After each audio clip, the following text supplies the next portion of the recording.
বাস দিয়ে দিল রওনা। তোমরা জানাই গুড মর্নিং। তোমরা কেমন আছো? আশা করি ভীষণ ভালো আছো। আমিও কিন্তু ভীষণ ভালো আছি। আজকের মর্নিংটা দুর্দান্ত এক কথায়।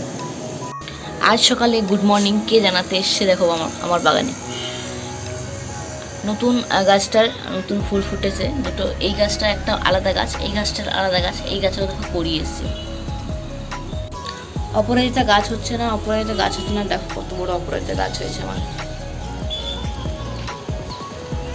শুধু কাঁদছিলাম আমি, অপরাজিতা গাছ হচ্ছিল না, অপরাজিতা গাছ হচ্ছিল না। কত জঙ্গলে অপরাজিতা গাছ হয়ে আছে, আমার ঘরেই হয়নি। জানি না এই গাছটা কবে ফুল দেবে, পাতা প্রচুর হয়ে গেছে। যাই হোক, আর এই গাছটা দুটো তো মরেই গেছে। ইনি তো মরে গেছেন, ইনিও মরে গেছেন। ইনি আবার পাতা গজাচ্ছেন। দেখা যাক কি হয়। মেয়ে আজ টিফিনে নিয়ে গেল ফ্রেঞ্চ ফ্রাই, মানে আলু ভাজা, স্পেশাল ভাষায় বলতে গেলে বাংলা ভাষায়। আর হচ্ছে তোমার লুচি নিয়ে গেল। লুচি নিয়ে গেলে একটু মধু দিয়ে রোল করে দিলাম, খুব ভালোবাসে খেতে। ওটা নিয়ে গেল। প্রত্যেকটা ঘর কালকে ঝাড়া হয়ে গেছে, প্রত্যেকটা ঘর সুন্দর করে ঝাড়া হয়ে গেছে। শুধু রান্নাঘরের এই জায়গাটা পরিষ্কার হয়নি। এই জায়গাটা কোনো একটা সময় পরিষ্কার করে নেবো। আর প্রত্যেকটা রুম ভালো করে পরিষ্কার করা হয়ে গেছে। দেখো, কালকে মুভি দেখছিলাম, ল্যাপটপটা এখানেই পড়ে আছে।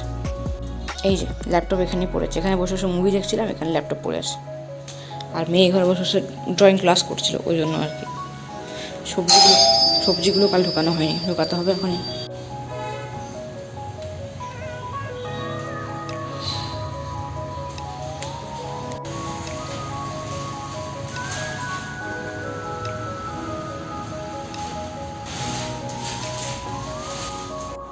এখন বাজছে 11:30।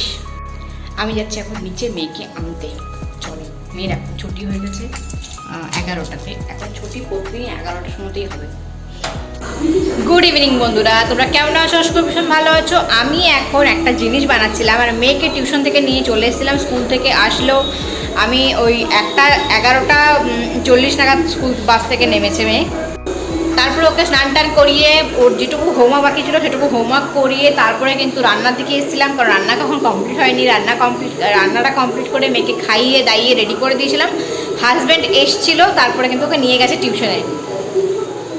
তো মেয়েকে তারপর আমি নিয়ে চলে এসেছিলাম টিউশন থেকে। নিচে হর্ন বাজাচ্ছে সমানে। তো মেয়ে এখন একটা জিনিস খাচ্ছে। আমি স্কুল থেকে টিউশন থেকে নিয়ে এসে একটা জিনিস বানিয়েছি, সেটা তোমার সাথে শেয়ার করছি। কী বানিয়েছি সেটা দেখাই। চলো, অনেক দিন ধরে ক্রেভিং হচ্ছে আমার, খেতে ইচ্ছে হচ্ছে। ব্যাপারটা হচ্ছে এখানে ছানার কোনো মিষ্টি পাওয়া যায় না, তার জন্য আমি আজকে ওর জন্য ছানার পায়েস বানালাম। তো অনেক দিন পর আর কি ছানা দিয়ে মানে একটা মিষ্টি বানাবো, এটাই আমি চেষ্টা করছিলাম যাতে ছানা দিয়ে মিষ্টি বানানো যায়। কারণ এখানে ছানার মিষ্টি পাওয়া যায় না, রসগোল্লাটাও সুজির বানানো হয় এখানে। কেমন খেতে হয়েছে?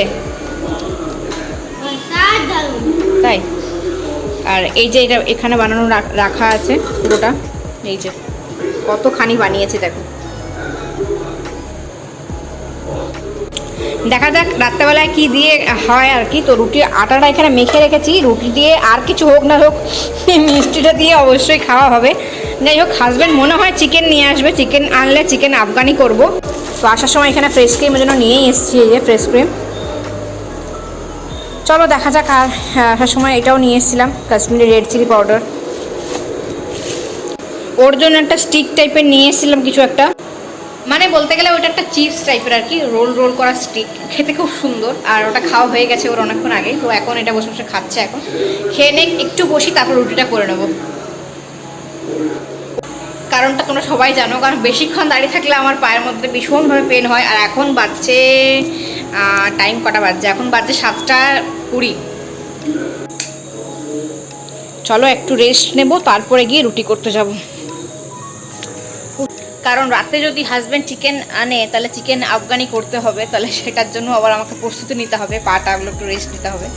রেস্ট দিয়ে দিই, তারপর রুটিটা করে নেবো। তারপরে আফগানিটা যদি আসে, হাজব্যান্ড নিয়ে মাংস নিয়ে, তাহলে আফগানি করবো আর কি। চলো দেখা যাক কী হয়। রাতে আর আফগানি চিকেন বানানো হলো না, মাংসর ঝোল বসিয়েছি এখানে, একদম পাতলা পাতলা মাংসর ঝোল বসিয়েছি। আর এখানে রুটি করা হয়ে গেছে, আর এখানে রাবড়িটা রাখা আছে। তো রাতের হচ্ছে আমাদের আজকের এইটা ডিনার।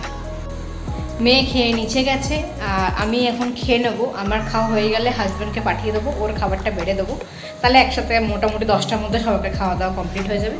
তো আজকের ব্লগটা কেমন লাগলো অবশ্যই জানাতে ভুলো না। দেখা হচ্ছে পরের ব্লগে। টাটা, ভালো থেকো সবাই।